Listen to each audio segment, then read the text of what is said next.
감사합니다. 우리 말씀은 마태복음 4장입니다. 마태복음 4장 우리 17절부터 25절까지 마태복음 4장 17절부터 25절까지입니다. 자, 우리 같이 교독하시겠습니다. 이때부터 예수께서 비로소 전파하여 가라사대 회개하라 천국이 가까웠느니라 하시더라.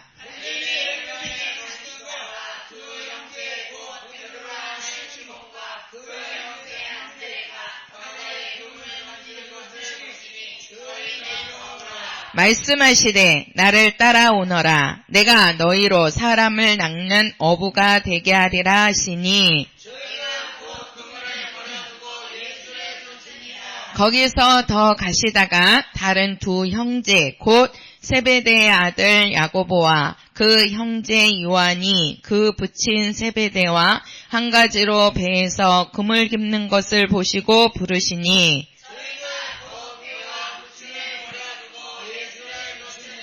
예수께서 온 갈릴리에 두루 다니사 저희 회당에서 가르치시며 천국 복음을 전파하시며 백성 중에 모든 병과 모든 약한 것을 고치시니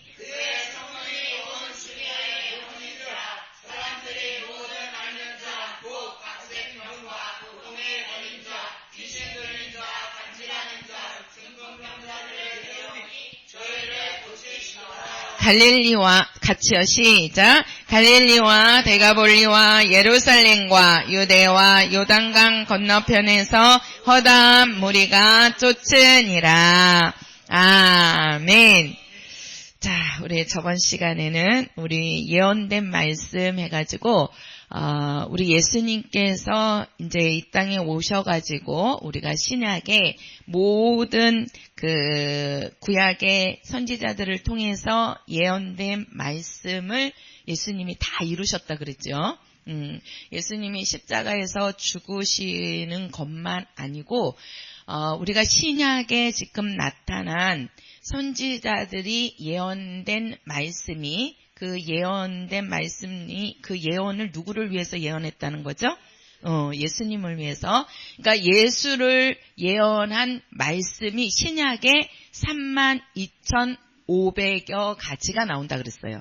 그렇죠? 그래서 우리가 성경을 계속 보다 보면 이제 뭐 선지자가 가라사대 뭐 이런 말씀들이 많이 나오잖아요.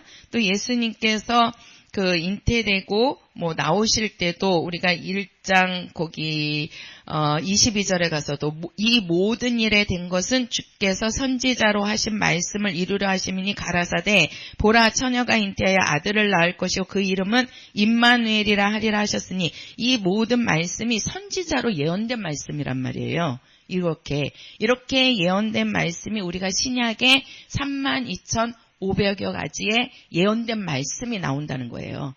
근데 그 말씀을 하나도 빠지지 않고 다 이루신 분이 누구시다? 예수이시다. 그래서 우리가 그렇게 선지자들의 모든 그 말씀을 다 이루신 분이 예수신 것을 보고 예수는 하나님이 보내신 자다. 그분이 곧 하나님의 아들 참 하나님이시구나 라는 것을 우리가 알 수 있다라고 말씀을 드렸습니다. 자, 우리가 구약의 마지막 선지자가 누구냐 하면 이게 침례 요한입니다. 우리가 구약의 마지막 선지자가 침례 요한인데 이 침례 요한은 이제 무슨 일을 합니까? 예수님이 이제 오셔서 그 예수가 하나님의 아들이신 것을 증거해 주시는 거죠. 그 증거를 뭐를 통해서 증거하셨죠? 침례를 통해서. 그렇죠? 침례를 통해서 예수가 하나님의 아들이심을 증거했단 말이에요. 그분이 그리스도인 것을 증거했단 말이에요. 그리고 침례 요한은 이제 예수님께 침례를 주고 헤롯에게 잡혀서 이제 그 목잘려서 순교 당하고 이제 죽잖아요. 자, 오늘 우리가 이제 이 말씀을 좀 볼 건데요. 우리가 성경에 지금 마태복음 3장이에요. 3장 1절, 2절을 읽겠습니다. 1절, 2절. 자, 같이 읽겠습니다. 시작. 그때 침례 요한이 이르러 유대 광야에서 전파하여 가로되 회개하라 천국이 가까웠느니라 하였으니. 자, 여기를 보면은 침례 요한이 이르러, 그러니까 침례 요한이 말하는 거예요. 유대 광야에서 전파하여 가로되. 그러니까 침례 요한이 전파했다는 거죠. 뭘 전파했어요? 회개하라 천국이 가까이 왔느니라. 그러면 4장 17절입니다. 4장 17절. 자, 같이요. 시작. 이때부터 예수께서 비로소 전파하여 가라사대 회개하라 천국이 가까웠느니라 하시더라. 말씀이 좀 같지요? 자, 우리가 4장 17절에서는 이제 아까 3장 1절에서는 그때에 이렇게 얘기해요. 그때에. 근데 우리가 4장 17절에서는 이때부터 예수께서, 아까 3장 1절에서는 침례 요한이 이렇게 얘기하죠. 근데 우리가 4장 17절에서는 누가? 예수께서 비로소 뭐하여 가라사대 전파하여 가라사대 뭐하라? 회개하라 천국이 가까이 왔느니라. 요렇게 얘기합니다. 제가 요 두 가지를 갖고 제가 이제 말씀을 전하겠습니다. 자, 우리 침례 요한부터. 자, 침례 요한이, 그리고 누가 나오시죠? 예수께서. 요게 3장 1절에서 2절이에요. 마태복음. 자, 여기가 마태복음 4장 17절 말씀입니다. 이게 똑같은데요. 똑같은데 전파하여 가라사대 회개하라 천국이 가까웠느니라. 우리가 이렇게 볼 때는 문구가 똑같잖아요. 그렇죠? 근데 이 의미가 다릅니다. 의미가. 그래서 우리가 전파하여 이렇게 얘기하는데 전파하여 가라사대 전파하여. 침례 요한도 광야에서 전파였다 그랬고, 전파할 때 뭘 전파했죠? 회개하라 천국이 가까이 왔느니라. 이것을 전파하지요. 예수님께서도 비로소 뭐하여 가라사대 전파하여 가라사대 회개하 천국이 가까이 왔느니라. 이렇게 말씀하시잖아요. 우리가 이 전파라고 하는데, 이제 전파였다 이렇게 하는데, 이 전파할 때 이 침례 요한이 전파한, 여기 우리가 3장 1절에 침례 요한이 이르러 유대 광야에서 전파하여 가려되 할 때 이 전파라는 뜻이요. 무슨 뜻이냐면 왕의 조서를 읽었다 이렇게 얘기를 해요. 왕의 뭘 읽었다고요? 조서를 뭐 했다? 읽었다. 이렇게 얘기합니다. 읽었다. 이 왕의 조서라는 게 뭔지 아시죠? 이렇게 이제 왕이 직접적으로 나가서 얘기하는 것이 아니고, 이제 왕의 말을 대신해가지고 왕이 쓴 그 문구를 가지고 와서 대신 읽어주는 겁니다. 읽어주는 거예요. 그쵸? 예. 그것을 이제 왕의 조서를 읽었다라고 하는데, 지금 우리가 침례 요한이 광야에서 전파하여 가로되 할 때 그 전파라는 뜻은 왕의 조서를 읽어준 거예요. 왕의 조서를. 근데 예수님께서 비로소 전파하여 가라사대 할 때 예수께서 전파하셨다는 그것은, 이건 뭐냐? 왕이 직접 명령하신 겁니다. 자, 똑같이 전파를 했는데 의미가 다른 거예요. 그러니까 침례 요한이 전파하여 가라사대 이렇게 했을 때 그 전파는 그래서 제가 그랬잖아요. 이 선지자는 누구냐? 선지자는 하나님이 주신 계시를 받아가지고 그 계시를 그대로 가서 전달하는 사람이 누구냐면 선지자란 말이에요. 그러니까 이 요한은 지금 구약의 마지막 선지자잖아요. 선지자. 그러면 선지자는 뭡니까? 하나님이 하신 말씀을 그대로 가서 전달해 주는 거예요. 그래서 전파하여 가라사대 할 때 그 전파라는 것은 하나님이 하신 명령을 그대로 가서 읽어준 거란 말이에요. 그냥 가서 말해준 거예요. 자기 말이 아니고 하나님이 하신 계시를 그대로 가서 이렇게 읽어준 것이고, 그래서 그 뜻이 뭐냐? 그러면 왕의 조서가 뭐냐? 이게 뭐냐면 천국 문을 열었다는 거예요. 자, 우리가 예수님께서 침례 요한도 그렇고 여기에 보면 회개하라, 천국이 가까이 왔느니라 이렇게 말씀하잖아요. 그 천국이 뭘 얘기한다 그랬죠?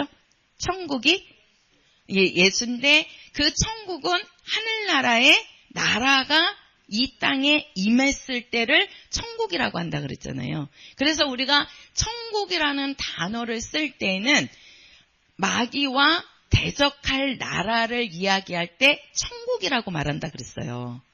그죠?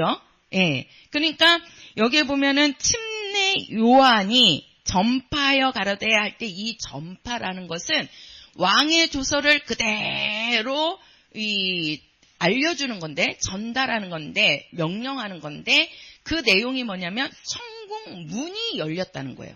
천국 문이 열렸다. 그러니까 문을 열어놔야 오는 거잖아요. 들어오는 거잖아요. 그렇죠? 근데 예수님께서 전파하여 가라사대 할 때는 그 예수님은 선지자가 예언한 그분이 오신 거잖아요. 그러니까 곧 예수는 하나님의 아들이시면서 그분이 곧 하나님이시란 말이에요. 그래서 우리가 성경에서는 예수를 하나님의 본체 이렇게 말씀하시죠. 본체. 그러니까 그분이 곧 하나님이시잖아요. 그러니까 그분이 직접 명령하시는 거예요. 이렇게 전파해야 할 때 예수님께서는 이렇게 누구의 이것이 아니고 본인이 직접 명령하시는 거죠. 그 명령이 왜? 그분이 곧 하나님이시니까, 하나님의 본체이시니까. 근데 여기에 내용은 뭐냐? 이게 요한은 뭘 열었다는 거예요? 천국 문을 열었다는 거예요. 천국 문을. 근데 예수님께서 전파하여 가라사대 이거는 뭐예요? 천국이 왔다는 겁니다. 뭐가 왔다고요? 예, 천국이 어디에 왔다? 여기에 왔다는 거죠. 그 천국이 누구라는 거예요? 그렇죠. 예수가 왔다는 거예요. 그러니까 내가 왔다라는 뜻이에요. 내가 왔다. 그러니까 예수님이 뭡니까? 직접 명하신 선포입니다. 여기서 전파라는 것은. 그러니까 요한은 마지막 선지자로서 예수님이 천국이 오는 문을 열어주는 거고, 문을 열어주기 위해서 그가 먼저 6개월 전에 요단강에서 침례를 사람들에게 베풀면서 너희들에게 천국이 올 것이다. 너희들에게 천국이 올 것이니까 그 천국이 올 때 너희들은 문을 열어라 하고 나와와라 하고 미리 가서 알려준 거예요. 요한이 전파하는 것은. 근데 예수님이 지금 4장 17절에서는 예수님이 전파하는 것은 이제는 내가 왔다는 거죠. 침례 요한이 말한 그 천국이 가까이 왔다는 그 천국이 이제 문이 열렸으니까 그 열린 문 속으로 누가 오셨다는 거예요. 그렇죠. 천국이 들어왔다는 거예요. 천국이. 그러면서 뭐하라 이렇게 얘기합니까? 회개하라 이렇게 얘기하죠. 회개하라. 우리가 이 회개하라는 뜻도 요한이 회개하라는 거하고 예수께서 회개하라는 거하고 의미가 다릅니다. 똑같이 회개하라 천국이 가까이 왔느니라 그러는데 이 요한이 회개하라 한 것은 바로 뭐냐면 이거는 하나님에 대한 또 우리가 구약의 대표가 뭐지요? 율법이죠. 이 율법에 대한 뭐를 고쳐라? 오해를 너희가 고쳐라. 이거예요. 그러면 이 오해가 뭐냐? 구약의 사람들은 하나님께서 율법을 주셔가지고 그 율법을 지키게 했습니다. 율법을. 그래서 이스라엘 사람들은 하나님이 주신 율법을 지켜서 행하면 자기들이 의로워질 거라고 생각을 한다 그랬어요. 그렇죠? 근데 이 율법을 하나님께서 주신 것은 율법을 통해서 의로워지는 것이 아니고 율법을 통해서 너가 죄인인 것을 깨달아라. 이것을 말한다 그랬잖아요. 그래서 하나님이 먼저, 율법이라는 것은 법이란 말이에요. 우리가요, 똑같이 잘못을 했어도 우리나라에 사람을 죽였어도요, 그게 법이 없으면 사람을 죽인 게 죄가 안 되는 거예요. 그런데 우리나라 헌법에 사람을 죽였을 때는 살인죄라는 거, 그리고 그 살인죄를 범했을 때는 몇 조 몇 항에 의거하여서 조항이 있단 말이에요. 헌법의 조항이. 그래서 그 헌법의 조항에 그 사람이 부합되니까 그 사람이 이 사람은 헌법을 지키지 않았기 때문에 이 사람은 죄인이다 해가지고 그 사람을 살인죄로 잡아들이는 거거든요. 그러니까 법이라는 것이 없으면 이 사람이 사람을 죽였어도 죄인이라는 것을 어떻게 잡을 수가 없는 거란 말이에요. 뭐 조항이 없으니까. 그러니까는 하나님께서는 율법이라는 것을 이스라엘 사람들에게 먼저 주신 것은 그 법을 통해서 너는 의로워지는 것이 아니고, 그래서 그랬잖아요. 이 율법은 우리 영을 의롭게 만드는 것이 아니고 우리 육체를 거룩하게 할 뿐이다. 거룩하게.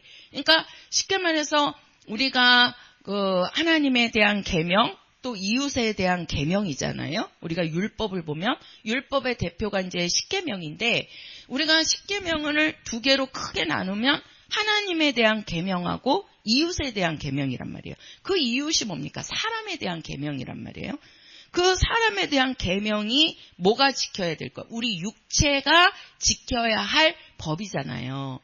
그래서 율법을 통해서 우리가 육체적으로는 거룩해질 수 있어요. 그러나 우리 속에 있는 영을 의롭게 할 수는 없다라고 말씀을 드렸잖아요. 그렇죠? 그러니까 이 이스라엘 사람들은 율법을 지켜서 자기네들이 의로워진다. 쉽게 말해서 구원받을 수 있다라고 그들은 생각하고 율법 앞에 자기네들은 의로운 자다. 이렇게 나온 자들이 누구라 그랬죠? 바리새인이라 그랬잖아요. 바리새인들. 그래서 바리새인들이 갖고 있는 의가 아주 그냥 대단하잖아요. 그래서 자기네들 아닌 사람들은 막 무시하고. 왜? 자기네들은 그냥 그 율법으로 의롭다. 자기는 의로운 사람이라 이러한 자부심이 갖고 있는 거죠. 근데 그들을 예수님이 와갖고 바리새인을 어떻게 합니까? 책망하시잖아요. 그렇죠? 이 바리새인 보고 뭐라 그래요? 외식하는 자들아, 이렇게 얘기한단 말이에요. 외식이 뭡니까? 겉과 속이 다르다는 거거든요. 그러니까 이 요한이 회개하라는 것은 무슨 뜻입니까? 너희들이 하나님에 대한 오해를 고치라는 거예요. 너희들이 갖고 있는 율법에 대한 오해를 고치라는 겁니다. 그게 뭐예요? 그 침례 요한이 오기까지는 이 바리새인들이 뭡니까? 마지막에 그 선지자들을 통해서 율법을 통해서 나온 자들이 바리새인이란 말이에요. 그 바리새인들이 갖고 있는 생각은 뭐예요? 율법을 지켜서 자기네들은 의롭다라고 생각을 하는 거예요. 근데 침례 요한이 딱 와갖고 야, 너는 율법으로 의로워지는 것이 아니고 그 율법으로 너는 죄인인 것을 깨달아라. 그러면서 우리가 3장에 보면 그 이스라엘 유대인들이 그 요단강에 그 침례 요한이 침례를 줄 때 그들이 뭐라고 얘기합니까? 한번 볼까요? 3장 가서 보세요. 3장. 자, 3장입니다. 3장.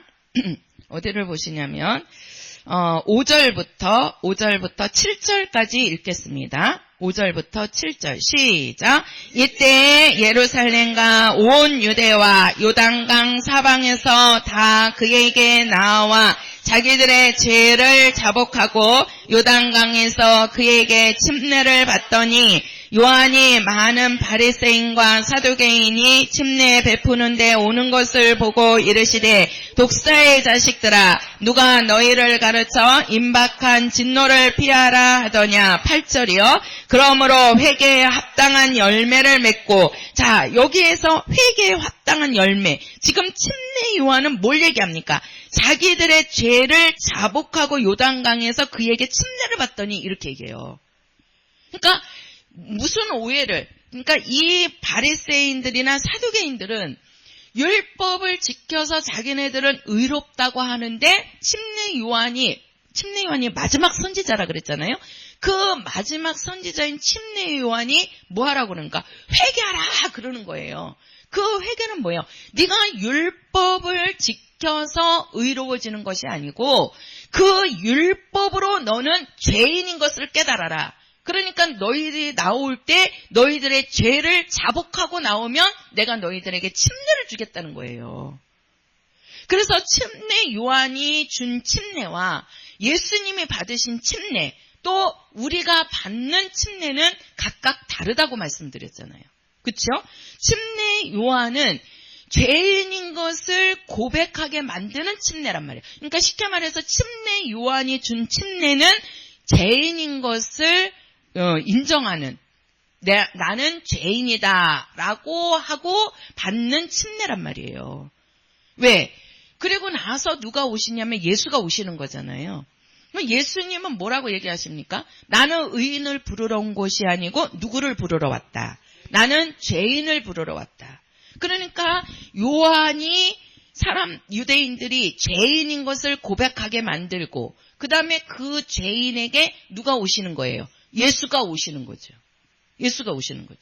그리고 그 예수께서 죽으심으로 그 죄를 용서하신단 말이에요. 그래서 예수님이 받으신 침례는 요단강에서 침례 요한으로부터 물속에 들어갔다 나오는 물침례라 그랬죠. 그렇죠? 그래서 예수님이 물속에 들어갔다 나오는 침례와 또 예수님이 받으신 침례는 또 하나 있다 그랬어요. 그게 바로 뭐냐면 예수님이 죽으시는 거. 예수님의 죽음이 예수님이 받을 침례라 했단 말이에요. 왜? 요한으로부터 받은 사람들은 나는 죄인이라는 거거든요. 나는 죄인이다. 그러니까 그 죄인으로 나오는 사람들을 어떻게 해야 돼요? 용서해 줘야 되잖아요. 그렇죠? 용서해 줘야 되잖아요. 그러니까 예수님께서 내가 받을 침례가 있으니 얼마나 답답하리요. 그 예수님이 받을 침례, 그게 바로 마지막에 예수님이 죽는 거란 말이에요. 그래서 그 죽음으로써 용서해 주시는 거죠. 죄를 자복하고 나오는 자들을 예수님이 용서해 주시는 거란 말이에요. 그리고 이제는 우리가 받는 침례는 뭡니까? 우리는 죄를 자복하고 나오는 침례를 받은 게 아니에요. 그렇죠? 이제는 예수님이 십자가에 죽으신 다음에 모든 죄는, 예수님이 십자가에서 죽는 순간에 모든 사람들의 죄는 다 예수님이 용서하신 거예요. 그래서 이제는 죄가 없단 말이에요. 죄가. 그 죄 없는데 또 우리가 죄인입니다 하고 고백하고 나올 필요가 있어요, 없어요? 없는 거지요. 그래서 이제는 우리가 받는 침례는 내가 죄인인 것을 고백하는 것이 아니고 예수님이 나를 위해서 죽어주신 것처럼 나도 이제는 예수님과 함께 죽고 예수님이 부활하신 것처럼 나도 예수님과 함께 살겠습니다 하고 받는 침례가 우리들이 받는 침례예요. 그게 바로 뭐냐면 예수 이름의 침례입니다. 그래서 요한으로부터 받은 사람들의 침례와 우리가 예수님이 십자가에서 죽으시고 그 이후에 우리가 받는 침례는 의미가 다르단 말이에요. 그것처럼 이 요한이 회개하라 했을 때에는 그 회개라는 것은 돌이키라는 거예요. 돌이키라는 거예요. 너희가 하나님에 대한 오해를 잘못하고 있다는 거예요. 너희들의 율법에 대해서 잘못 알고 있다는 거예요. 그러니까 돌아서라는 거예요. 너는 율법을 지켜서 의로운 것이 아니고 너는 그 율법을 통해서 네가 죄인인 것을 깨달아라. 이것을 고쳐주는 게 요한이 회개하라 하고 외치는 겁니다. 회개하라고. 근데 예수님이 오셔가지고 똑같이 회개하라 천국이 가까이 왔느니라 이렇게 말씀하시지만 여기에서 예수님이 외치는 회개하라 그 뜻은 이거는 그 율법에 대한 오해를 바꿔라 이 뜻이 아니고요. 예수님이 회개하라는 뜻은 너희들의 진로를 바꾸어라 이 뜻이에요. 쉽게 말해서 너는 누구에게로 돌이켜라. 누구에게로? 그렇죠. 하나님께로 돌아와라. 이 하나님이 누구시죠? 누구시죠? 예수. 천국이 가까이 왔다. 이 천국이 왔다는 거잖아요, 지금. 그렇죠? 이 천국이 왔으니까 이제는 누구에게로 와라? 그렇지요. 나에게로 오라는 뜻이에요. 나에게로. 이게 분명히 똑같은 구절이지만 우리가 회개하라. 천국이 가까이 왔느니라. 이 요한이 외치는 것과 예수님께서 회개하라. 천국이 가까이 왔느니라. 이 외침은 의미가 다르단 말이에요. 예수님께서 천국이 가까이 왔다. 요한이 외치는 것과 똑같다고 그러면 회개하라 할 때 천국이 가까이 왔다 할 때 그 천국이 또 나중에 온다는 뜻이잖아요. 그렇죠? 근데 그 뜻이 아니란 말이에요. 지금 예수님께서 외치는 천국이 가까이 왔다는 것은 이건 뭐예요? 올 것이다가 아니고 왔다는 겁니다. 침례 요한이 외치는 천국이 가까이 올 것이다. 이거는 아직 안 왔다는 거예요. 아직. 그죠? 그러니까 천국이 가까이 올 것이다. 그러니까 천국이 너희들에게 올 것이다. 그러니까 너희들은 회개하라. 왜? 의인은 죄인을 부르러 온다고 그랬으니까 네가 죄인인 것을 네가 자복해야 거기에 예수님이 의인이 올 것이다. 그러니까 너는 회개하라. 이렇게 얘기하는 거예요. 그러니까 침례 요한이 회개하라. 천국이 가까이 왔다. 가까이 왔느니라 할 때는 아직 천국이 오지 않은 거죠. 그죠? 근데 예수님께서 회개하라. 천국이 가까이 왔느니라. 이것은 천국이 왔다는 거예요? 안 왔다는 거예요? 왔다는 거예요, 지금. 그 천국이 누구냐? 누구라는 거예요? 예수라는 거죠. 그 예수가 바로 자신이잖아요. 그죠? 예. 그래서 예수님이 전파하시는 회개하라 천국이 가까이 왔다는 것과 침례 요한이 회개하라 천국이 가까이 왔다는 것은 다른 겁니다. 그래서 이 침례 요한은 오직 여기도 한번 보실까요? 뭐라고 얘기하는지 3절입니다. 3장 3절. 자, 3장 3절이요. 시작. 이는 선지자 이사야로 말씀하신 자라 일렀으되 광야에 외치는 자의 소리가 있어 가로되 너희는 주의 길을 예비하라. 그의 척경을 평탄케 하라 하였느니라. 그렇지요. 그러니까 이 말씀도 지금 선지자 이사야로 예언된 말씀이잖아요. 그 예언된 말씀이 뭐예요? 광야에 외치는 자의 소리가 있어 가로되. 광야에 외치는 자의 소리가 누구예요? 침례 요한이 지금 외치는 소리를 얘기하는 거예요. 그렇죠? 그러면서 뭐라 그럽니까? 너희는 주의 길을 예비하라. 그의 척경을 평탄케 하라. 그러니까 침례 요한은 뭡니까? 예수님이 오시는 길을 예비하는 자라 이 말이에요. 예수님이 오시는 척경이라는 것은 지름길이거든요. 지름길. 예수님이 오시는 길을 열은 자가, 그 길을 만든 자가 누구냐면 침례 요한이에요. 그리고 그 길을 통해서 누가 오셨어요? 예수가 오시는 거죠. 예수가 발견되시잖아요. 요한으로부터. 그리고 예수님을 딱 이제는 그 침례를 주면서 이제는 침례 요한은 그 뒤로 어떻게 됩니까? 죽잖아요. 침례 요한의 죽음은 구약의 모든 선지자의 글을 어떻게 한다? 끝맺음, 마침표를 찍었다고 말씀을 드렸어요. 그렇죠? 그래서 구약의 마지막 선지자는 침례 요한이고 그 침례 요한을 통해서 마지막 예수님이 오시는 길을 열은 겁니다. 누가? 침례 요한이. 그래서 그 천국이 왔다는 것을 이 침례 요한은 뭐예요? 먼저 증거한 거죠. 그러니까 왕의 조서를 받아서, 그러니까 하나님의 명령을 받아서 천국이 올 것이다 너희들한테, 이것을 미리 알려주고. 그래서 요단강에서 침례 요한이 예수님보다 태어나기도 6개월 전에 태어났잖아요. 근데 요단강에서 예수님이 공생애를 시작하기 전에 6개월 먼저 이 침례 요한이 요단강에서 침례를 주기 시작했대요. 침례를 주기. 그러니까 6개월 동안 밤낮으로 나온 사람들한테 계속해서 침례를 준 거예요. 침례를. 그 침례를 주면서 어떻게 한 거예요? 나오는 사람들마다 자기 죄를 자복하게 만드는 거죠. 네가 죄인인 것을 고백하라는 거죠. 죄인인 것을 고백하게 만들고 거기에 예수님이 딱 나타나시면서 이제 그 예수께서 뭐가 되는 겁니까? 하나님의 아들이요, 하나님이 사랑하시는 자로 이렇게 이제 드러나는 겁니다. 드러나는 거예요. 그래서 우리가 예수님이 천국에 가까이 왔느니라 이 마태복음 4장 17절부터 하면서 이제 비로소 갈릴리에서 복음을 전파하시는데, 우리가 예수님의 공생애를 보면은요, 예수님의 공생애를 우리가 세 개로 나눌 수가 있습니다. 우리가 이렇게 보면 우리가 예수님의 공생애지요. 우리가 공생애라고 그러는데, 우리가 이 공생애라는 것은 뭐죠? 사생애는 나의 육체적인 삶을 사생활, 그러니까 내 개인적인 삶을 사생활이라고 그러고, 우리가 공생애라고 하는 것은 공적인 삶을 산다는 거예요. 공적인 삶. 그러니까 예수님께서도 태어나셔서 30년까지는 그 요셉의 아들로서, 마리아의 아들로서 그냥 목수 일을 하면서 30년을 시간을 보냈어요. 그죠? 예. 그거는 예수님의 사생활이란 말이에요. 근데 예수님의 공생활은 뭐예요? 공적인 삶을 사는 거죠. 그게 바로 뭡니까? 하나님의 아들로서 사시는 거예요. 하나님의 아들로서.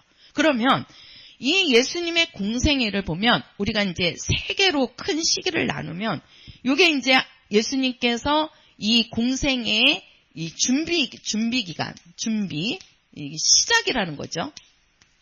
시작된 부분이 있고, 그 다음에 이제 예수님이 공생애 사역을 했다 그래요. 이 사역이라는 것은 뭘 사역이라 그러죠? 일하는 것을 사역이라 그래요. 그래서 이제 교회에서 이렇게 일하시는 분들을 사역자다 이런 말을 쓰잖아요. 그래서 예수님이 사역하시는 일, 사역하시는 부분, 그리고 이제 예수님의 공생의 마지막 부분은 뭐지요?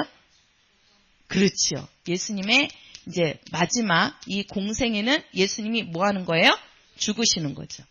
이게 이제 예수님의 공생인데, 자, 우리가 예수님의 공생의 준비 기간이 이게 뭐냐? 이게 시작이 어디서부터 나오냐? 우리도 이걸 잘 보셔야 돼요.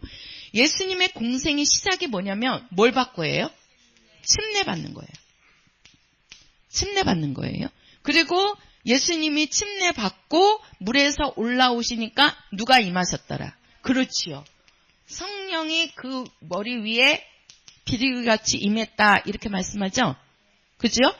그리고 나서 이제 성령이 임하고 나니까 예수님께서 40일을 금식을 하고 그 다음에 예수님이 어디로 갔어요? 광야로 나가시죠. 그죠? 40일을 금식하신 예수님께서 광야로 나가셔가지고 이 광야에서 누구를 만나요? 그렇죠. 마귀에게로 가잖아요. 그래서 이 마귀의 시험에 예수님께서 어떻게 하시죠? 이기시죠. 그렇죠? 네. 예수님께서 이 마귀의 시험을 뭘로 이기셨다 그랬죠? 네, 말씀으로 이기셨다. 그게 이제 우리 교회 채널에 들어가서 보면 그 말씀으로 이기신 예수 이렇게 나옵니다. 그 부분을 들어가서 들으시면 그 내용을 이제 알게 되실 거예요. 그래서 예수님의 우리 공생애를 보면 예수님의 공생의 시작이 뭐냐? 예수님의 공생의 시작이, 예수님이 이 공생애를요, 이 기간이 몇 년이냐면 3년 반이에요. 3년 반. 예수님이 30년은 그냥 목수 일을 하면서 그 요셉의 마리아의 아들로서 그냥 사시다가 예수님이 침례 요한으로부터 요단강에서 침례를 받고 받고 올라오시면서 이제 그때부터 예수님의 공생애가 되는 거예요. 쉽게 말해서 공적인 삶을 사시는 거예요. 그게 몇 년이냐면 3년 반이에요. 3년 반. 이 3년 반 동안 예수님께서 행하신 일들, 예수님께서 하신 말씀들, 그게 적혀 있는 게 우리가 사복음서예요. 이게 사복음서예요. 그러니까 우리가 마태, 마가, 누가, 요한이 기록한 이 사복음서 안에 예수님께서 3년 6개월 동안 하신 말씀, 예수님께서 행하신 일들, 예수님이 하신 사역들, 그것이 기록된, 그래서 거기 우리가 사복음서다 이렇게 얘기하잖아. 복음서다. 복음. 그래서 이게 몇 년이냐면 3년 6개월. 그래서 이 마지막에 이제 예수님께서 딱 죽음으로써 이제 모든 걸 끝마치시고, 그래서 내가 다 이루었다 그러잖아요. 다 이루었다 하시고 예수님이 이제 죽으시고, 그 다음에 이제 40일 이 땅에서 계시다가 하늘로 올라가시는 겁니다. 그래서 우리가 예수님의 그 3년 반 동안의 공생애를 보면 예수님의 시작이, 공생의 시작이 뭐냐? 침례와 성령 받는 겁니다. 침례와 성령 받는 겁니다. 우리의 성도들도요, 우리 성도들도 정말 신앙의 출발점이 뭐냐? 그게 성령 받고 침례 받는 겁니다. 거기서부터 시작이 되는 겁니다. 이게 성령 받지 않고 침례 받지 않는 사람들은요, 교회를 다녀도 교인이지 성도가 안 됩니다. 성도가 안 된다는 얘기는 바로 예수님과 한 몸을 이룰 수 없고 한 몸이 이루지 않는 사람은요, 예수님을 위해서 죽을 수가 없습니다. 예수님의 우리가 공생의 요 사역하는 이 일, 요 중간에 여기를 보면 예수님이 하신 일이, 자, 첫 번에 오늘 우리가 본문이거든요. 예수님께서 이제 그 침례 받고 성령 받으신 다음에 그 다음에 이제 40일을 금식하고 마귀를 찾아가잖아요. 광야로 나가신단 말이에요. 거기에서 마귀가 시험하지만 그 마귀의 시험을 이기시죠. 이기잖아요. 말씀으로 이기잖아요. 그래서 예수님의 그 시작이 바로 뭡니까? 침례와 성령 받는 것과 마귀를 이기시는 겁니다. 예수님께서 마지막에, 공생의 마지막이 예수님이 죽으시는 건데, 예수님이 죽고 그 다음에 뭐 하시죠? 3일 만에 부활하시죠. 그렇죠? 예수님이 죽고 할 때 이 죽음은 우리들이 죽어야 할 첫 아담이 선악을 알게 하는 나무의 열매를 먹고 반드시 죽으리라. 그 첫 아담이 죽어야 할 죽음을 예수님이 대신 죽는 거예요. 대신 죽는 거예요. 그래서 첫 아담이 지은 죄를 예수님이 담당해 주신 거고, 그리고 예수님이 3일 후에 부활하심으로써 이 사망 권세를 이기시는 거잖아요. 그러면 그 사망 권세를 쥐고 있는 자가 누구냐? 마귀란 말이에요. 그러니까 사망 권세를 이겼다는 것은 곧 마귀를 이기셨다는 거예요. 그래서 마지막에 예수님이 부활하신 것은 누구를 이기시는 거예요? 마귀를 이기시는 거죠. 그죠? 마귀를. 자, 예수님의 공생의 시작도 마귀를 이기면서부터 시작이 됩니다. 예수님이 마지막 공생의 마지막 부분도 뭐예요? 예수님이 부활하심으로써 마귀를 완전히 심판하시는 겁니다. 이때는 마귀가 주는 시험을 이기신 것에 불과했지만 예수님이 죽고 부활하신 것은 완전 마귀를 심판하는 거예요. 정죄하신 겁니다. 그래서 이제는 마귀는 예수님한테 진자죠. 그죠? 예. 그래서 예수님이 다 이루었다. 나는 마귀를 심판하는 일을 다 이루었다는 뜻이에요. 그 중간에, 이 중간에 예수님께서 하신 사역을 보면 첫 번째가 바로 뭐냐면 제자를 삼는 겁니다. 뭘 삼았어요? 제자를 삼으라는 겁니다. 오늘 말씀을 잘 보면, 자, 우리가 4장 17절에 예수님께서 비로소 전파하여 가라사대, 이 전파라는 것은 예수님이 직접 명령하셨다는 뜻이라는 거죠. 그 명령이 뭐냐? 내가 왔다라는 말씀입니다. 이제는 내가 왔다. 그러니까 너희들은 뭐하라? 회개하라. 그 회개는 뭐예요? 내가 왔으니까 너희들은 누구에게로 와라? 나에게로 와라. 이거예요. 나에게로 와라. 이제는 천국이 왔다는 겁니다. 너희들에게 왔으니까 이제는 너희들은 누구에게로 와라? 나에게로 와야 너희들은 살 수 있다는 겁니다. 그리고 나서 예수님께서 18절에 가서 보면 이제는 갈릴리 해변에 이렇게 가셔가지고 베드로하고 안드레를 부르시는 거예요. 거기에 보면. 그러니까 우리가 18절에 딱 가서 보면 이제는 예수님께서 그렇게 외치시고 이제는 천국이 왔으니까 이제는 침례 요한이 말한 천국이 가까이 온다는 그 천국이 왔다는 거죠. 내가 왔다는 겁니다. 그러니까 너희들은 내게로 나와오라 하고 이제는 예수님이 갈릴리 해변에 가서 보니까 거기에 베드로하고 안드레가 있는 거예요. 베드로하고 안드레가. 그리고 그 베드로하고 안드레에게 가서 예수님이 말씀하시는데 자 한번 보세요.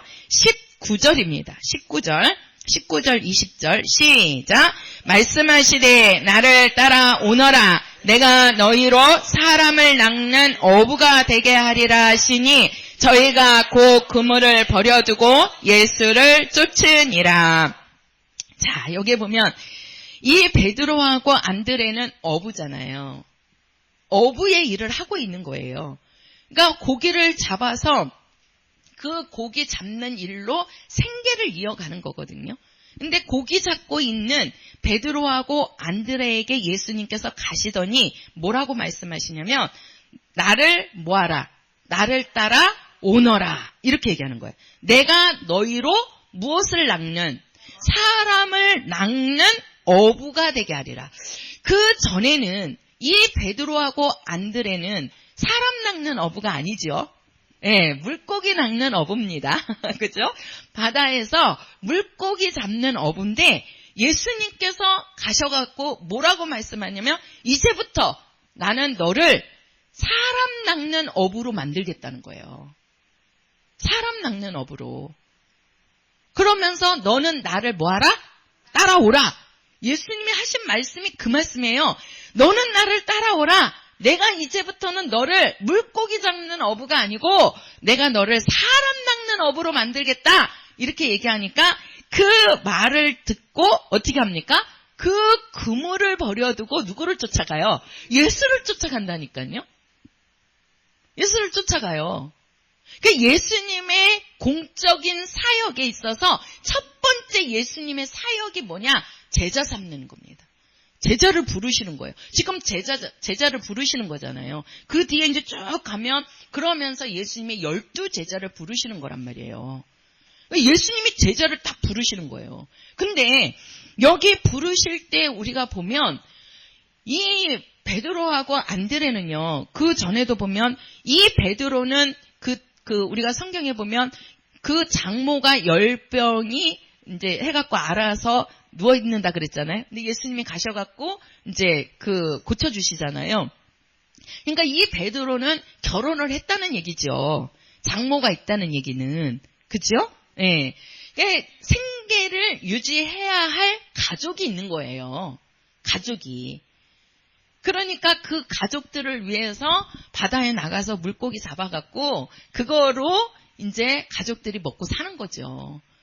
근데 잘 보세요. 우리 예수님께서 그 물고기를 잡고 있는 베드로하고 안드레 가서 너는 나를 따라오라 하는 그 음성에 그냥 그물을 버려두고 예수님을 따라간다니까요. 그죠? 예수님을 따라가요. 그러면서 3년 넘는 거죠. 3년 6개월이니까. 그러니까 3년 정도의 그 기간을 가지 않고 예수님을 따라다닌다니까요. 그 집에 있는 사람들은 어떻겠어요? 갑자기 실종이 된 거야. 그죠?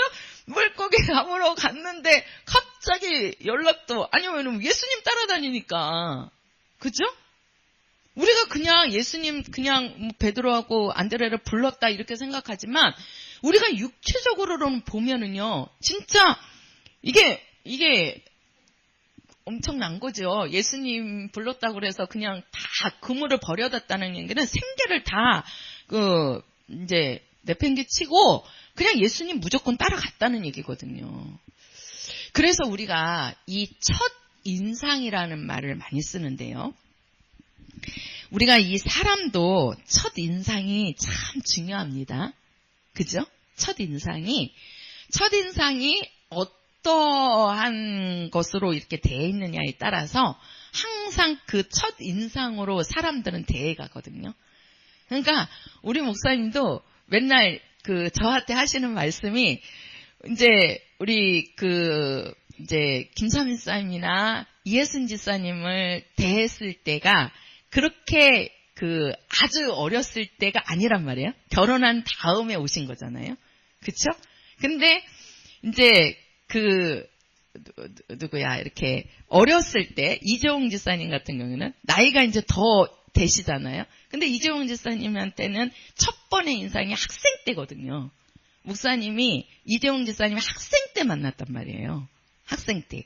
그러니까 항상 생각하는 게 첫 모습을 먼저 생각해요. 첫 모습. 그래서 이제 이재홍 지사님은 항상 그 학생 때 모습으로 그래갖고 얘기를 하다가 이렇게 집사님들이 있을 때는 이 집사님 이렇게 얘기하지만 그냥 단둘이 있을 때는 야 재홍아 이렇게 얘기한단 말이에요. 이게 나가니까 그러는데 이렇게 그냥 옛날에 학생 때 이렇게 관계를 생각해갖고 그냥 나오는 거예요. 근데 우리 여기 집사님들 결혼해서 오셨을 때는 나이가 더 어린데도 이게 더 나이 있을 때 만났기 때문에 그 있을 때 모습으로 이렇게 대하는 거예요. 있을 때 모습으로. 그러니까 우리 이 나중에 오시는 집사님들한테는 뭐 소영아 이렇게 못 하시잖아. 그죠? 그냥 여집사님 이렇게 하고. 그죠? 그게 왜 그러냐면 첫 번에 대한 그것이 이게 있는 거란 말이에요. 가끔 얘기하실 때 그래요. 그러니까 오리지널 나올 때는 이재용 지사님이나 유인영 지사님이 나이가 지금 더 많고 이렇게 해도 그냥 항상 그 학생 때 만났던 그 첫인상이 있어가지고 그냥 그때 학생이야. 그냥 나중에 갈 때는 그때 학생의 모습이야. 그러니까 재홍아, 인영아 이렇게 나오는 거예요. 그게 그냥 나오는 게 아니거든요. 그때 그 모습이 있기 때문에. 근데 제가 왜 이 첫인상을 얘기를 하냐면요. 이 첫인상이 참 중요합니다. 예수님께서 이 제자를 부르시는데요. 이 제자를 부를 때, 그 제자들이 예수님에 대한 첫인상이 아주 강렬했던 거예요. 아주 강렬했던 거예요. 그러니까 예수님께서 이 갈릴리 해변에서 베드로 보고 또 안드레 보고 너는 나를 따라오라 했을 때 정말 이 예수님이 그냥 보잘것없고 예수님이 아무런 그런 뭐 저기가 없다면 베드로고 안드레고 아니 결혼도 했고 장모도 있고 자기의 생계도 유지하고 그럼 어느 정도의 나이가 있는 사람이잖아요. 그랬을 때 그냥 막무가내 모르는 사람이 와서 너는 나를 따라와라. 내가 너를 사람 낚는 어부면 안 되겠다. 그랬을 때 우리가 쉽게 그렇게 그 말을 인정하고 따라가겠느냐는 거예요. 그런데 그 안드레나 그 베드로에게 예수님이 딱 말씀을 하실 때 그 말씀하시는 그 예수님의 인상이 아주 강렬한 거죠. 그러니까 거기에 누가 역사하느냐? 성령이 역사하시는 거예요. 그러니까 자기네들이 이 말씀을 하실 때, 예수님의 말씀을 하실 때 그 말씀을 거부할 수가 없는 거죠. 그냥 뭐랄까? 그냥 임금이 나한테 그냥 너 이렇게 와, 나한테 따라와 할 때 그 임금의 명령이 들려오는 것처럼, 응? 임금의 명령이 들려오는 것처럼 그 임금이 명령할 때 거부할 사람이 있습니까? 못하잖아요. 그런 것처럼 예수님이 베드로 보고 안드레 보고 너는 나를 따라와라. 내가 너를 사람 낚는 어부가 되게 하리라 하는데 그 음성에 그는 완전히 자기의 모든 육체의 삶을 내려놓고 예수님을 쫓아가게 만드는 그 예수님의 그러니까 예수님이 그 제자들을 부르실 때 그 제자들의 예수님의 첫 인상이 아주 강렬한 거죠. 쫓아가지 않을 수 없는, 그죠? 자기네들이 그 명령을, 그 말씀을 듣지 않으면 안 되는 그러한 것들이 자기네들에게 딱 임한 거라고요. 그러니까 그 삶을 포기하고, 그렇다고 그래서 예수님이 너 따라오라 해가지고 예수님이 3년 동안 베드로하고 안드레한테 월급 줬다는 얘기가 나옵니까? 없거든요. 없거든요. 그런데도 3년 동안을, 3년 넘게를 정말 예수님만 따라다녔다니까요. 그 한마디, 예수님이 부르시는 그 한마디에 자기 일생을, 그 육체의 삶을 다 포기하고 예수님을 따라간다니까요. 그 제자를 삼는다는 게. 그래서 우리도 이 첫 인상이 아주 중요합니다. 그런 그 젊은 애들이 그런 말 하잖아요. 내가 첫눈에 반했다고. 그런 말 들어봤죠. 그러니까 어떤 그 남자애가 여자애를 딱 보는데 그냥 길에 걸어가거나 아니면 어디에 모임이 있는데 그 모임 안에서 잠깐 딱 봤는데 첫눈에 반해버린 거야. 그죠? 그래가지고 이제 결혼해서 살기도 하고, 예, 이렇게 하는 사람이 있죠. 그러니까 첫눈에 반할 정도예요. 그 첫눈에 반한다는 얘기는 그만큼 그 사람에게 그 사람이 딱 들어온 거죠. 그죠? 그만큼 강렬하게 딱 그 사람에게 꽂힌 거예요.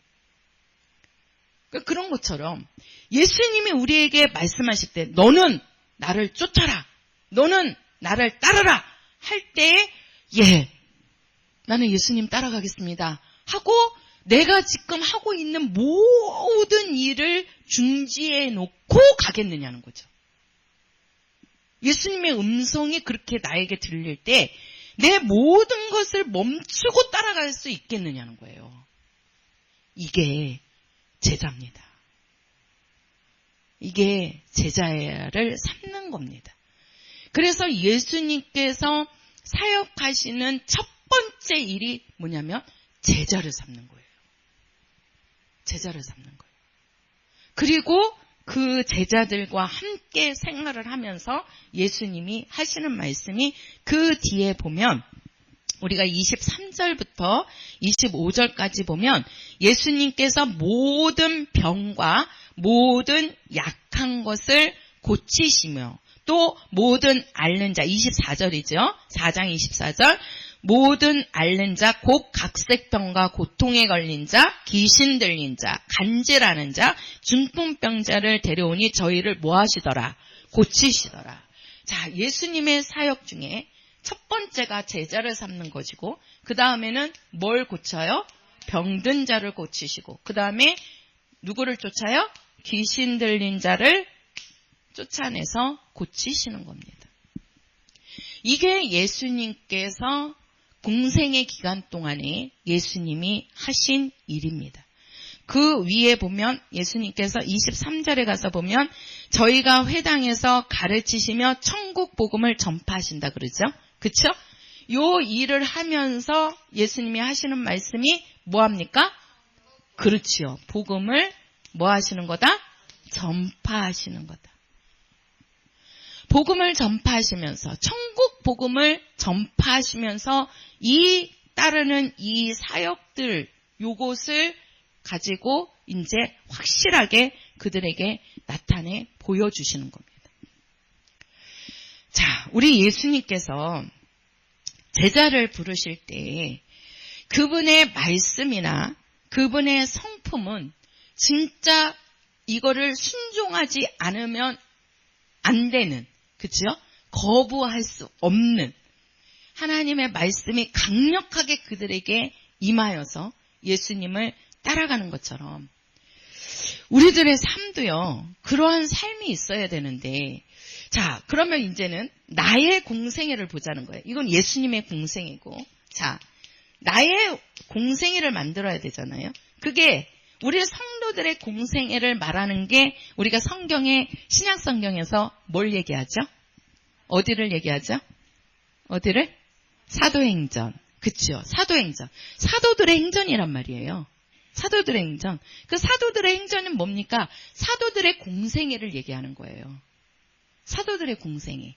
그러니까 예수님의 공생애가 있고 사도들의 공생애가 있는 거예요. 그래서 우리가 사도행전을 보면 베드로가 하는 일들, 또 그 뒤에 보면 사도 바울이 정말 예수님을 위해서 사는 삶이 나오잖아요. 그게 사도행전처럼 우리들도 하늘나라에 가면 뭐가 있냐면, 하늘나라에는 책이 2권이 있죠. 하나는 생명책, 하나는 기념책. 그래서 생명책에는, 그쵸? 예, 생명책에는 구원받은 사람들의 이름이 기록되어 있는 거죠. 근데 그 이름이 어디에 기록되냐면, 우리가, 목사님 항상 그러잖아요. 침례받는, 그게 침례가 뭐냐? 신고하는 거다. 출생신고하는 거다. 그죠? 출생신고하는 거다. 그러니까 우리가 침례받는 순간에 생명책에 기록이 되는 겁니다. 우리들의 이름이. 예? 이름이. 그래서 우리들도 이 나의 공생애를 만들어야 된단 말이에요. 그러면 나의 공생애가, 우리도 뭘 받고 시작입니까? 침례. 이 침례가 우리가 하늘나라 갈 때 생명책에 우리 이름을 기록하는 거예요. 생명책에 우리 이름을 어떻게 하는 거예요? 올리는 거란 말이에요. 그게 침례받는 거라고요. 그래서 우리들의 공생애. 이 우리들의 공생애란 건, 이 나의 공생애는, 요거는 사도를 얘기하는 거예요. 사도나, 또는 우리는 뭐라고 그래요? 제자. 또는 뭐라고 그러죠? 성도. 이렇게 얘기하죠. 그래서 예수님이 직접 부르신 자들을 제자. 그죠? 또 성령이 오셔서 성령으로 부름받은 자를 사도 또는 성도라. 이렇게 말씀드렸잖아요. 그러니까 이 제자나 사도나 성도는 공생애가 있어야 돼요. 공생애가. 예수님이 공생애를 사신 것처럼 우리들도 공생애가 있어야 된단 말이에요. 우리들의 공생애는 뭐냐? 사람은 육체하고 뭐가 있어요? 영이 있지요. 그쵸? 그래서 육체가 원하는 삶은 사생활이 되는 거예요. 그쵸? 우리 영이 원하는 삶은, 영을 위해서 사는 삶은 뭐가 되는 거예요? 공생애가 되는 거예요. 그러니까 항상 우리는 사생활과 공생애가 있는 거죠. 그래서 우리도 공생애를 만들어야 되는데, 우리가 공생애를 살기 위해서는 첫 번째가 뭐냐? 우리가 예수의 이름으로 뭘 받고? 침례 받고, 그 다음에 그 사람에게 누가 임해야 된다? 성령이 반드시 임해야 됩니다. 성령 받은 자가 돼야 됩니다. 성령 받지 않은 자는 성도라고 부를 수가 없습니다. 성도를 받지 않고 교회를 다니는 사람은 성도가 아니라 교인입니다. 교인입니다.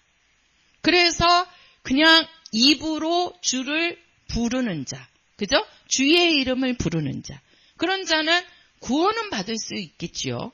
불 가운데 구원이라든가 구원은 받을 수 있죠. 종의 구원은 받을 수 있어요. 그러나 하나님의 자녀는 될 수가 없습니다. 왜 그러냐면, 우리가 성경에 보면 성령이 우리가 하나님의 자녀인 것을 뭐하나니? 증거하느냐니. 그래서 성령이 오셔서 우리를 하나님의 자녀로 인치신다고 말씀하셨어요. 우리를 성도로, 자녀로 인치시는 분은 성령이시거든요. 성령이 오시지 않고서는, 성령이 우리 안에 오시지 않고서는 우리의 공생애가 될 수가 없어요. 그래, 우리도 이 공생의 준비가 되어야 되는 말이에요. 공생의 준비는 침례 받는 것과 성령 받는 겁니다. 이게 시작이 되는 거예요. 이게. 제가 우리 목사님들 모임이 있어가지고, 그때 한번 이제 섬에서 이제 목사님들, 사모님들이 오셨었는데, 거기에 이제 마지막 시간에 이제 한 명씩 이렇게 돌아가면서 이제 자기의 하나님의 일하면서 그러한 간증 아닌 간증, 그런 것들을 이렇게 이제 돌아가면서 한마디씩 이렇게 하는 시간이 있었어요. 근데 제가 이제 거기서 이렇게 다 듣고 있는데, 우리 사모님들이 하시는 말씀에 공통점이 뭐냐면은요, 그분들이 처음부터 예수님을 믿었던 분들이 아니시거든요. 근데 교회를 딱 나가고 교회를 별로 좋아하지 않았는데 교회를 나가서 이제 말씀을 듣고 성령 받으니까, 성령이 그들에게 임하니까 성령 받은 다음부터는 이분들이 이제 뭐가 돼요? 하나님의 일에 대한, 정말 예수님이 믿어지고 또 예수님이 하신 말씀이 그들을 움직여서 그들을 사역자로 만드신 거예요. 그분들의 그러한 저도 마찬가지거든요. 그 사역을 할 때 정말 그분들의 한 목소리로 하시는 말씀이, 내가 성령 받아서 나는 이렇게 주의 일에 또 내가 예수님을 위해서 살 수 있게 되었다. 이 말씀을 그 성령 받은 다음에 그 성령 받았을 때 그 감동을 얘기하시더라고요. 그럼 우리들도요, 마찬가지예요. 우리 성도님들도 다 성령을 받으셨겠지만 그 성령 받았을 때 그 감동. 우리가 예수를 믿는 것도요, 그냥 내가 믿고 싶어서 믿어지는 게 아닙니다. 아무리 믿으려고 해도 믿어지지 않는 사람 많아요. 근데 우리가 하나님의 말씀을 그렇게 그냥 그 말씀을 그대로 우리가 받아들이고 그 말씀을 우리가 그대로 믿게 되는 거는 우리 안에 계신 성령이 하시는 거예요. 성령이 도와주시는 거예요. 그래서 우리가 예수를 주라 시인하는 것도 성령이 아니고는 예수를 주라 시인하지 못한다, 이렇게 말씀하시는 거예요. 그래서 우리의 공생애, 우리의 성도들의 공생애가 어디에서 시작이냐? 우리 예수님께서도 공생의 시작이 침례받고 성령이 그에게 임하시면서부터가 공생의 시작점이 되는 겁니다. 우리들도 우리 믿는 사람들의 공생의 시작점도 마찬가지입니다. 침례받고 성령 받은 다음부터가 시작입니다. 그래서 성령 받은 자가 뭐예요? 하나님의 부르심을 받은 거예요. 부르심을. 그리고 이제 뭡니까? 우리도 예수님이 사역하신 것처럼 우리도 예수님의 사역을 해야 되는 거거든요. 그 공생애를 보는 게, 이제 예수님이 공생애 사역에 있어서 첫 번째 사역이 뭐 하는 거라고요? 제자 삼으라는 거잖아요. 제자 삼으라. 예수님이 첫 번째 하신 일도 사역도 제자 삼으라고, 예수님이 마지막에 죽기 직전에 제자들에게 마지막 지상 명령, 그게 뭔지 아십니까? 그렇지요. 그게 마태복음 28장 19절인가요? 모든 족속으로 너희들은 뭘 삼아라? 제자를 삼으라. 이거예요. 예수님의 사역의 첫 번째도 제자 삼으라고, 예수님이 마지막, 그죠? 죽기 직전 마지막 제자들에게 예수님께서 부탁하신 지상 명령, 그게 바로 뭐냐? 제자 삼으라는 겁니다. 제자 삼으라는 거예요. 우리들에게 예수님께서 하시는 말씀이, 우리들도 이 공생의 사역에 있어서 우리들도 하는 것이 이게 뭐냐? 제자 삼는 겁니다. 제자 삼으라는 겁니다. 그러면 이 제자가 누구냐는 거예요. 누구의 제자를 만들어야 되느냐는 거예요. 자, 예수님께서 베드로와 안드레를 부르십니다. 베드로 보고 너는 나를 따라오너라. 내가 너를 사람 낚는 어부가 되겠다. 사람 낚는 어부로 쓰겠다. 이렇게 얘기하니까 그 말씀에 순종해서 따라간단 말이에요. 그러니까 예수의 제자가 된 거예요. 그렇죠? 예수님이 12제자에 베드로 안드레가 들어가잖아요. 제자로 부르심을 받은 거예요. 그 말씀에 순종해서 따라가니까. 그러면 우리들도 이제는 침례받고 성령받은 자들로서, 그렇죠? 이 침례받고 성령받았다는 것은 우리는 반드시 뭐가 있어야 되느냐? 나의 공생애가 있어야 됩니다. 나의 공생애가 있어야 됩니다. 나의 공생애라는 얘기는 뭡니까? 하나님의 일하는 자가 되어야 된다는 거예요. 그게 공생애입니다. 공적 삶을 살아야 되는 거예요. 그 공적 삶이 뭐냐? 하나님을 위해서, 예수를 위해서 사는 삶이 공적 삶이에요. 그 공생애가 우리에게 있어야 된단 말이에요. 그 공생애 우리도 첫 번째가 뭐냐? 제자 삼아야 됩니다. 우리가 이 제자 삼는 거는, 자, 예수님께서 예수님의 제자를 만들어 놓으셨습니다. 우리들 보고 예수님께서 제자를 삼으라고 하는 거는 나의 제자를 만들라는 얘기일까요? 그렇지요. 이거는 나의 제자가 아닙니다. 내 말을 듣는 사람을 만들지 말고 예수의 말씀을 듣는 제자를 만들라는 겁니다. 우리는 예수의 제자를 만들어내야 돼요. 예수의 제자를. 그래서 그 예수의 제자를 만드는데, 우리가 그 제자를 만드는 데 있어서 우리가 가져야 할 것이 뭐냐면은 신적 권세, 신적 권위가 있어야 된다고 합니다. 신적 권위. 그럼 이 신적 권위가 뭐냐? 우리 성경 한번 볼게요. 자, 우리가 마태복음 아까 28장 한번 먼저 가서 볼게요. 마태복음 28장. 자, 우리가 제자를 삼으려면 신적 권위가 있어야 되는데, 신적 권위가 뭐냐? 마태복음 20장 28절.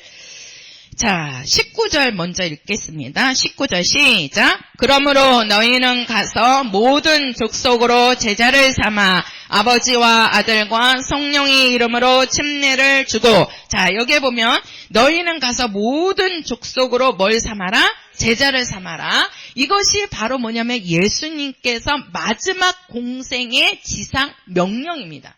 그 지상 명령이 제자를 삼으라는 것과 아버지와 아들과 성령의 이름으로 뭘 줘라? 침례를 주라는 겁니다. 침례를 주라는 거예요. 그리고 그렇게 하기 위해서는, 모든 족속으로 제자를 삼기 위해서는 18절이에요. 18절 시작. 예수께서 나와 일러 가라사대 하늘과 땅의 모든 권세를 내게 주셨으니, 이게 바로 뭐냐면 신적 권위입니다. 신적 권위라는 것은 하늘과 땅의 모든 권세를 말합니다. 그러면 하늘과 땅의 모든 권세를 주는데 그 주시는 분이 누구시죠? 하나님. 그러니까 하나님으로부터 내려오는 권세, 권위, 그것을 우리는 신적 권위라고 하는데, 그러면 이 신적 권위를 자 한번 요한복음 10장 가서 보세요. 요한복음 10장. 요한복음 10장입니다. 10장 35절. 요한복음 10장 35절. 자, 같이 읽겠습니다. 시작. 성경은 패하지 못하나니 하나님의 말씀을 받은 사람들을 신이라 하셨거든. 자, 여기에 보면요. 성경은 패하지 못하나니 하나님의 말씀을 받은 사람들을 뭐라 했다? 신이라 하였다. 자, 잘 보세요. 신이라 했다 그런 거예요. 신이 뭐냐? 하나님의 말씀을 받은 자. 자, 하나님의 말씀을 받은 자가 신이다. 시작. 그렇지요. 하나님의 말씀을 받은 사람들을 신이라 했다는 거예요. 그 말씀이, 자, 우리가 사도행전 2장 가서 보세요. 이렇게 하나님의 말씀을 받은 자를 신이라 그러는데, 자, 하나님의 말씀을 받은 자들이 나가서 어떻게 하는지 사도행전 2장 4절입니다. 2장 4절. 자, 2장 4절 시작. 저희가 다 성령의 충만함을 받고 성령의 말하게 하심을 따라 다른 방언으로 시작하니라. 자, 저희가 가서 정말 다 한 곳에 모여갖고 그들이 기도하니까 성령의 충만함을 받고 뭘 말았다? 자, 방언을 말하는데 먼저 성령 충만이죠. 쉽게 말해서 성령이 임하셨다는 거죠. 우리가 사도행전 2장부터를 오순절날에 성령이 임하신 성령 강림을 얘기하는 거란 말이에요. 성령이 오시니까 그들이 뭘 말하더라? 방언을 말하더라. 그렇죠? 네. 자, 이들이, 자, 여기 아까 뭐라고 얘기하냐면 우리가 마태복음 28장 18절에서 19절에 보면 땅과 하늘에 있는 권세를 다 주었다 그랬어요. 그러면서 하시는 말씀이 너희는 뭘 삼고 제자를 삼고 나가서 뭘 줘라? 침례를 주라는 거죠. 예수 이름의 침례를 주라는 겁니다. 그렇죠? 예. 이제 이게 우리가 공생이란 말이에요. 이게 우리가 뭐예요? 하나님을 위해서 하는 사역 일이란 말이에요. 그 일이 뭐냐? 우리가 제자 삼는 일이고 우리가 뭐 하는 거예요? 침례 주는 거죠. 제자 삼고 그 제자에게 뭘 주는 거예요? 침례를 줘야 되는 거예요. 그 말씀을 받은 자를 성경에서는 뭐라 그랬다? 신이라 하였다. 그래서 우리가 신적 권위, 신이 갖고 있는 그 신이 뭐냐? 하나님의 말씀을 받은 자라 그랬잖아요. 그 말씀은 땅과 하늘에 하나님께서 주신 권세라고 얘기했단 말이에요. 그러니까 그들이 나가서 이제는 그 말씀을 어떻게 해요? 성령이 임하시고 뭘 말하고? 방언을 말하게 하고 이런 자들이 5장 가서 보세요. 5장 16절. 이런 사도들이 이제 성령 받고 나가서 어떠한 일을 하는지요. 사도행전 5장 16절입니다. 16절 시작. 예루살렘 그늪 허다한 사람들도 모여 병든 사람과 더러운 귀신에게 괴로움을 받는 사람을 데리고 와서 다 나음을 얻으니라. 이게 뭐냐면 사도들에게 이러한 표적이 나타나는 거예요. 그 사도들에게 나타나는 표적이 뭘 하고요? 병든 사람을 고치고 또 뭐예요? 귀신을 쫓아내서 다 고쳤다는 거죠. 그죠? 자, 우리가 예수님의 사역을 보니까 예수님의 사역과 사도들의 사역이 같아요? 달라요? 같잖아요. 그죠? 예수님이 하신 사역을 사도들도 그대로 그 일을 하는 겁니다. 그게 바로 뭐냐? 제자를 삼는 겁니다. 이게 예수님의 제자를 우리들도 그대로 예수님의 일을 하는 사람으로 삼으라는 거예요. 만들라는 겁니다. 그게 제자 삼는 거예요. 그게. 근데 그 제자를 삼기 위해서는 우리에게 신적 권위가 있어야 돼요. 신적 권위라는 건 뭐예요? 우리가 가서 그들에게 안수를 하니까, 그들에게 기도해 주니까, 같이 함께 기도하니까 성령이 임하시고, 성령이 임하니까 그들에게 방언을 말하게 하고, 그치요? 우리가 그것을 우리가 육체적으로 할 수 있어요, 없어요? 없단 말이에요. 저도 진짜 놀라워요. 저도 그 학생 때인데, 우리 교회가 안양 활동에 있을 때인데요. 진짜 이 대학생이에요. 등치도 이렇게 크고 남자분이신데 배운 것도 진짜 많아요.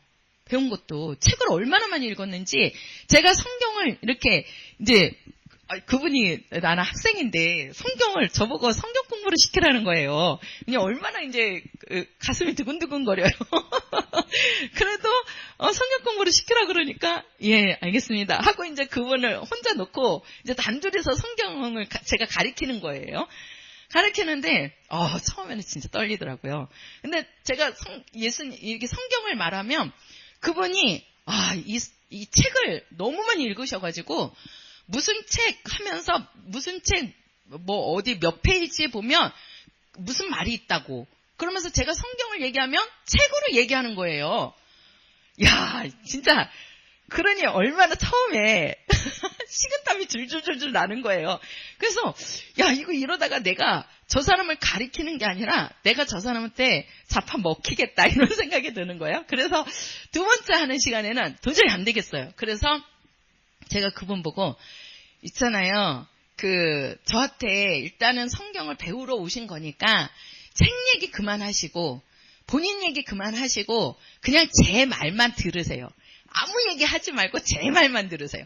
그리고 다 끝난 다음에 저한테 얘기를 해주세요. 질문을 해주세요. 그렇게 하고서는 그냥 혼자서 막 가르쳤어요.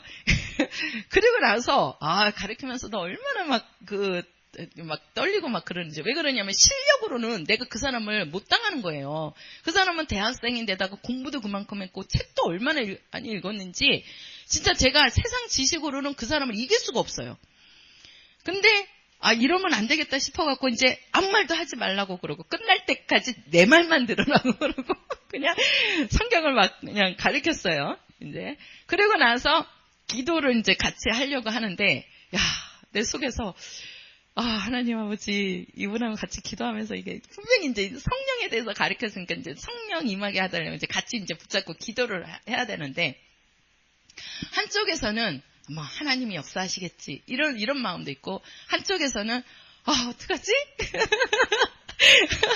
저번에 성령이 안 오면 어떡하지? 막 이런 걱정도 막 있는 거예요. 이 속에서 내색은 안 하지만 막 그러는 거예요. 그래서 이제 그분 무릎 꿇으라고 해놓고 이제 무릎 꿇으세요. 그리고 이제 나도 이제 그 앞에서 무릎 꿇고 같이 이제 막 붙잡고 막 기도하는 거예요. 막 기도하는데 처음에는 이분이 이제 그분도 이제 예수를 안 믿는 분이시니까 생소하잖아요.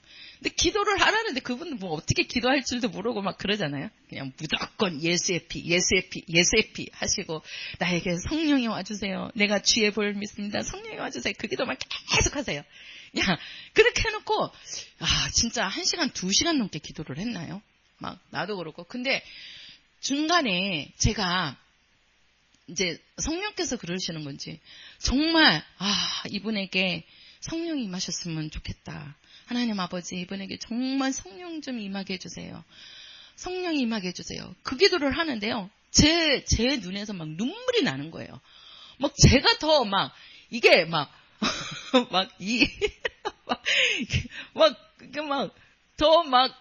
감정이 북받쳐가지고 정말 저분에게 성령이 임하셨으면 좋겠다. 그래야 저분이 하나님의 사람으로 바뀌겠다는 그냥 그 감동이 오니까 제가 더 눈물이 나고 막 통곡이 나오는 거예요. 그러니까 그분도 거기에 감동이 됐는지 그 등치 큰 분이요 막 엉엉대고 울기 시작하시는 거예요. 막 울더라고요. 같이 이제 우는 거야. 그러면서 성령 임하게 해주세요. 그러면서 막 할렐루야 해보시라고 막 하는데요. 그분이 순간에 방언이 탁 터지는 거예요.